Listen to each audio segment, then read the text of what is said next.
कक्षा 11 के सभी विद्यार्थियों, जैसा कि मैंने आपसे वादा किया है कि बेटा मैं आपको वार्षिक यानी कि एनुअल एग्जाम में चाहे हिंदी मीडियम हो, चाहे इंग्लिश मीडियम हो, दोनों को अच्छे से नंबर दिलाने की कोशिश करूँगा और मैं मेहनत कर रहा हूँ आपके लिए कि आप अच्छा स्कोर कर पाएँ। इसलिए यहाँ पर देख लीजिए आप हिंदी का पेपर जो है आपका, जिन बच्चों का एमपी बोर्ड में गवर्नमेंट स्कूल का जो 3 फरवरी का एग्जाम है, उनके लिए विशेष ये वीडियो है। बाकी प्राइवेट स्कूल वाले बच्चों के लिए भी विशेष रहेगा। क्योंकि मैंने ऐसी सारी चीजें इसमें ऐड की जो 100% श्योर एग्जाम में आ रही है।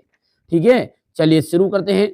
प्रॉपर तरीके से जो चीजें मैं बताता हूं उनको आप तो प्रॉपर फॉलो करिए और अच्छे से कंप्लीट करिए बस केवल। चलिए, विराट के प्रति जिज्ञासा की जो भावना है वो देखने को मिलती है। ठीक है, छायावाद में मिलती है कि प्रगतिवाद में, प्रयोगवाद में कि नई कविताओं में। तो देखिए यहाँ पर छायावाद में जो है विराट के प्रति जिज्ञासा की भावना देखने को मिलती है। कविता आओ मिलकर बचाए में चिंता व्यक्त की गई है। किस पर? देखिए आदिवासी समाज पर की गई है, क्योंकि आदिवासी समाज में शराब की जो लत है वो दिन दिन बिगड़ती जा रही है। वो रिवाज ही बन गया है वहां पर दारू मदिरा लेने का। ठीक है, तो आदिवासी समाज पर चिंता व्यक्त की गई है कौन सी कविता में? आओ मिलकर बचाए। भारतेंदु काल के नाटककार है। भारतेंदु काल के जो नाटककार है वो कौन है? जयशंकर प्रसाद, बालकृष्ण भट्ट, शंभुनाथ सिंह, डॉक्टर राम कुमार वर्मा। तो भारतेंदु काल के जो नाटककार है वो है शंभुनाथ सिंह जी। कुएं की खुदाई इस औजार से की जाती है। ठीक है, 4 ऑप्शन है, आप भी कोशिश करिएगा कि कौन सा ऑप्शन सही होने का। प्रयास तो करना पड़ेगा बेटा, थोड़ा बहुत अपना तुक्का लगाओ। कुल्हाड़ी, फावड़ा, बसोली की छेनिया तोड़ा। तो बसोली एकदम राइट आंसर रहेगा। पत्रकारिता लोकतंत्र का स्तंभ है। पहला, दूसरा, तीसरा की चौथा? तो पत्रकारिता जो है ना वो चौथा स्तंभ है। ठीक है, लोकतंत्र का कौन सा स्तंभ है? चौथा। निम्नलिखित में से विज्ञान संबंधी तकनीकी शब्द है। विज्ञान से संबंधित तकनीकी शब्द है नाभिक, पर्यवेक्षक, अनुबंध, तर्थक।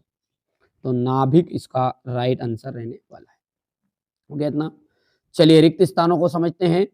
कबीर ने ईश्वर की डेढ़ सत्ता मानी है। तो कबीर ने ईश्वर की एक सत्ता मानी है। क्या मानी है? एक सत्ता। काव्य में साधु ककड़ी भाषा का जो प्रयोग है वो किसने किया? कबीरदास जी ने किया।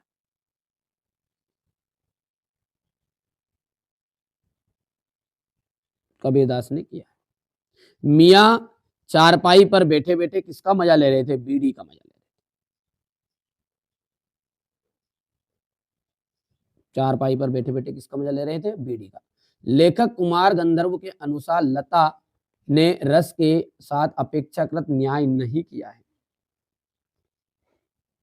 लेखक कुमार गंधर्व के अनुसार लता ने करुण रस के साथ, इनके साथ करुण रस के साथ। तो थोड़ा सा छोटा कर लेते ताकि काफी बड़ा हो गया है।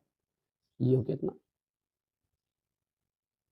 ठीक है, हाँ यहाँ पर अपना आ जाएगा करुण रस। करुण रस तो लिखिए।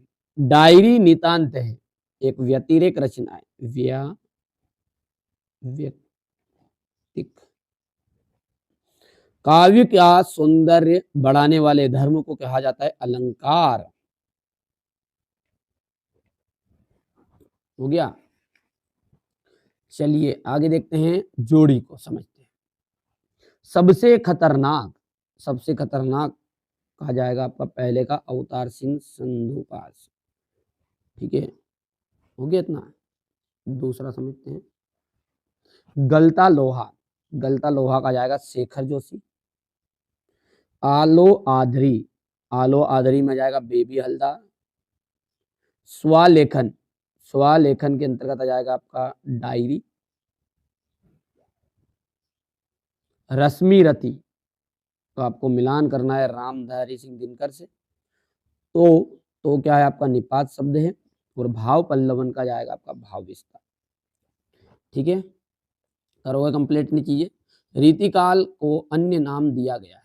रीतिकाल को अन्य नाम दिया गया, तो रीतिकाल का दूसरा नाम क्या है? श्रृंगार काल।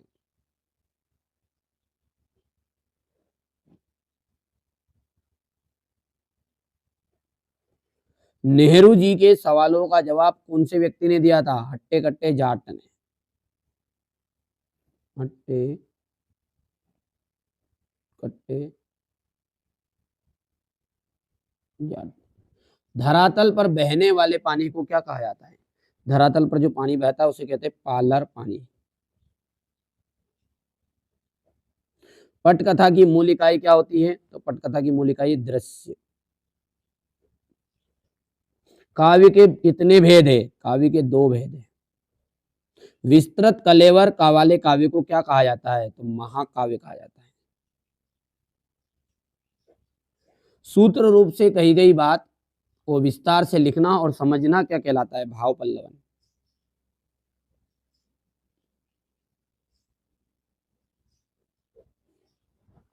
हुआ इतना?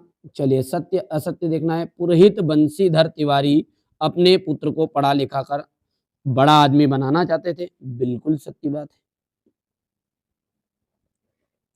पद्म भूषण से सम्मानित किया गया था, ठीक है, सन 1969 में। तो बिल्कुल इनको भैया जी को सत्य है ये बात भी।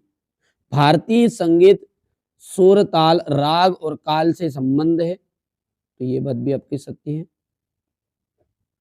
डायरी नितांत अतरंग रचना है, सत्य है। गजल का अंतिम शेर मत्ता कहा कहलाता है, मक्ता। लोकोक्ति को कहावत भी कहते हैं, बिल्कुल ये बात भी आपकी सत्य, यानी एक भी गलत नहीं है, यहाँ पर सारी बातें आपकी सत्य है। देखिए प्रश्न उत्तर के लिए बेटा यहाँ से अब सारी चीजों को पढ़ के जाइएगा। देखिए निर्गुण भक्ति काव्य धारा की कोई 2 विशेषताएं और 2 कवियों के नाम ध्यान देना है ना। अब देखिए कितना सिंपल है। निर्गुण ब्रह्मा में विश्वास करने वाले कवि ईश्वर को समान मानते हैं। देखिए बेटा यहाँ पर हो गया है। दूसरा है आपका रीतिकाल को श्रृंगार काल क्यों कहा जाता है? इसके 2 कवियों के नाम और इनकी एक रचनाएं, ठीक है। भारतेंदु युग की 2 प्रवृत्तियां लिखी है। भारतेंदु युग की 2 प्रवृत्तियां सामने हैं आपके। भारतेंदु युग में देशोद्धार और राष्ट्र प्रेम, अतीत, गरिमा आदि के विषयों पर ध्यान दिया गया है। इस युग की रचनाओं में प्रकृति का यथार्थ चित्रण परिलक्षित है। अब देखिए नई कविताओं की विशेषताएं आपको बतानी है। तो देखो लघु मानववाद की प्रतिष्ठा, प्रयोगों में नवीनता, नए बिंबों की खोज, 3-4 2 भी याद कर लोगे तो आपका काम आराम से हो जाएगा। नई कविता के प्रमुख कवि है भवानी प्रसाद, डॉक्टर जगदीश चंद्र गुप्त, दुष्यंत कुमार, याद रहेगा। चलिए बेटा मीराबाई का, देखिए मीराबाई का आपको कवि परिचय करना है। यहाँ से देख सकते हो बेटा ये इनका रचनाएं हो गई है। भाव पक्ष क्या है, फिर यहाँ से आप देख सकते हैं कला पक्ष और शैली अलंकार, मतलब कला पक्ष के अंतर्गत भाषा शैली अलंकार हो गए और साहित्य में स्थान, ठीक है। वैसे यहाँ पर मैं कोशिश कर रहा हूँ आपको पीडीएफ देने की। बेटा इसकी पीडीएफ भी आप लेना चाहते हैं कोई दिक्कत नहीं है, अपने पेड कोर्स पे एप्लीकेशन पे जुड़ो। देखो बेटा बच्चे क्या है मोबाइल लगाते, फालतू बच्चे ज़्यादा मोबाइल लगा रहे हैं जिनको कुछ लेना देना नहीं है, जो मज़े लेने आते बस के।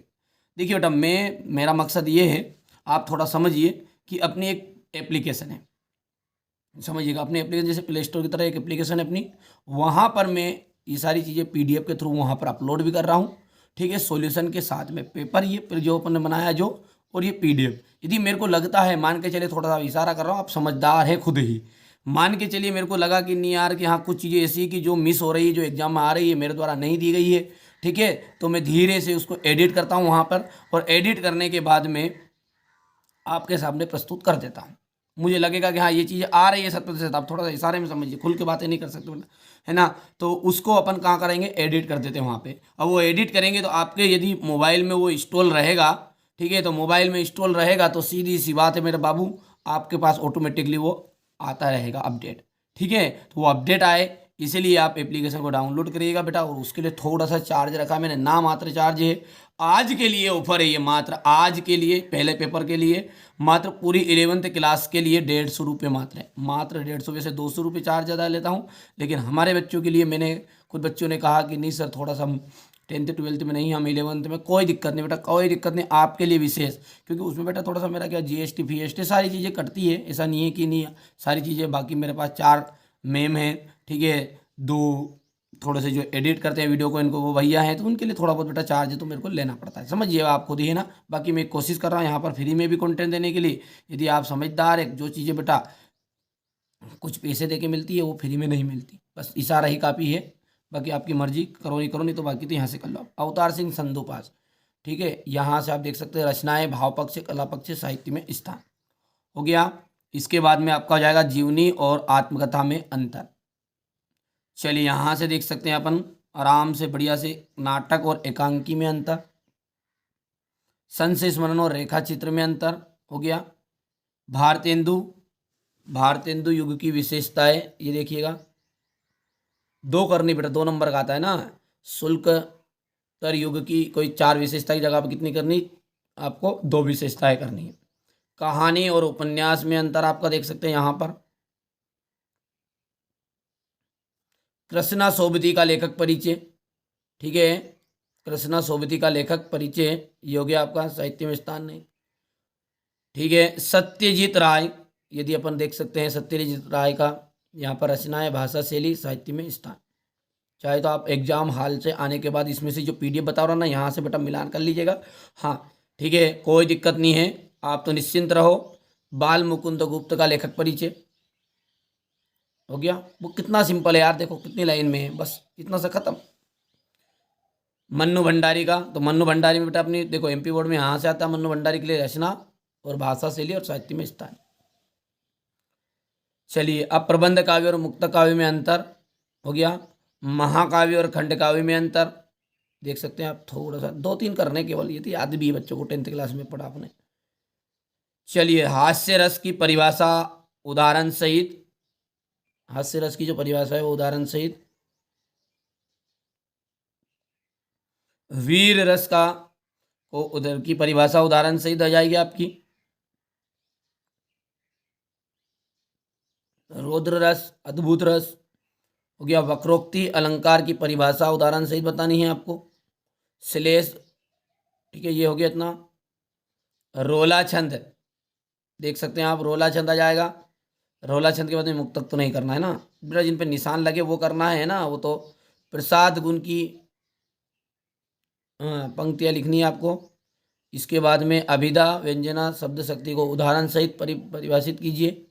शब्द युग्म किसे कहते हैं, उदाहरण सहित इसकी परिभाषा देनी है आपको। ये हो गया इतना। चलिए इसके बाद में हो जाएगा ये, यहाँ पर 2 प्रश्न यहाँ पर है आपके, ये तो कुछ काम का नहीं है। यहाँ से देखिए मुहावरे और लोकोक्ति में अंतर, ठीक है बेटा। राष्ट्रभाषा और राजभाषा में अंतर देखो 22, 23, 24 समझ लीजिए आप खुद ही अब ना। ये तो आपका सार लेखन और भाव पल्लवन में अंतर 22 में आ गया था। साहित्य समाज का दर्पण है, ये आपको क्या करना है, इसके ऊपर थोड़ा सा भाव विस्तार लिखना रहता है। तो देखो ये भाव विस्तार के लिए बेटा, भाव विस्तार तो इंपॉर्टेंट मैंने बता सकता, कहीं से भी पूछ लेता वो है ना, ठीक है। बाकी मैंने कोशिश की है, ये फंस जाएगा, ये 23 वाला करके जाइएगा है ना। हाँ विज्ञापन में तो ये नशा मुक्ति वाला करना ही है। ये चीज़ें तो ऐसी है यार, ये चीज़ें रटने की नहीं। अब जो बचाई हुई चीज़ें ना, ये रटने वाली चीज़ें नहीं है ना, ये तो केवल मन से बनाता है बच्चा। विज्ञापन हो गया है, विज्ञापन के बाद में देखिए ये अनुच्छेद है, तो ये भी क्या है अपना अनुच्छेद भी आराम से बेटा लिख सकता है बच्चा पढ़ के एक बार, है ना। क्या इसके बारे में लिखना, मतलब मीठी बोली का महत्व। देखिए मीठी बोली का महत्व आपके मन में जो विचार आए मीठी बोली से संबंधित, क्योंकि मीठी बोली का अर्थ है मतलब अब सभी लोगों को अपन अच्छे लगते हैं, प्रिय बनाते हैं, प्रिय लगते हैं, ठीक है। कोई भी व्यक्ति क्रोध है और उससे अपना प्रसन्नता और मीठी वाणी से वाणी बोलते हैं तो उसका क्रोध भी शांत हो जाता है। इस तरह की जो बातें हैं वही अपने का देखो यहाँ पर देखो, वाणी ही मनुष्य को प्रिय और अप्रिय बनाती है। यदि मनुष्य मीठी वाणी बोले तो वहाँ सबका प्यार बन जाता है। उसमें अनेक गुण होते हैं, अनेक गुण होते हुए भी यदि उसकी बोली मीठी नहीं है तो उसे कोई पसंद नहीं करता। इस तरीके से खाली ये रटने की चीज़ नहीं है ना बाबू। चलिए इसके बाद में यहाँ से अपन देखते हैं आपत्ति गद्यांश में, ये हो गया। ये चीज़ें तो आप कर सकते हैं आपत्ति गद्यांश में, कोई दिक्कत नहीं है, फटाफट फटाफट स्क्रीनशॉट ले लो। हाँ संदर्भ प्रसंग व्याख्या की बात करें, ये काव्यांश वाला है तो एक तो ये करके जाना आपको काव्यांश के लिए कर पाए तो। बाकी तो ये चीज़ें ऐसी है कि जिनमें से व्यक्ति बना के लिखता है, इतना तो मैं भी जानता हूँ बेटा ना, मैं दिन रात ही पढ़ाता हूँ, कोई दिक्कत नहीं है।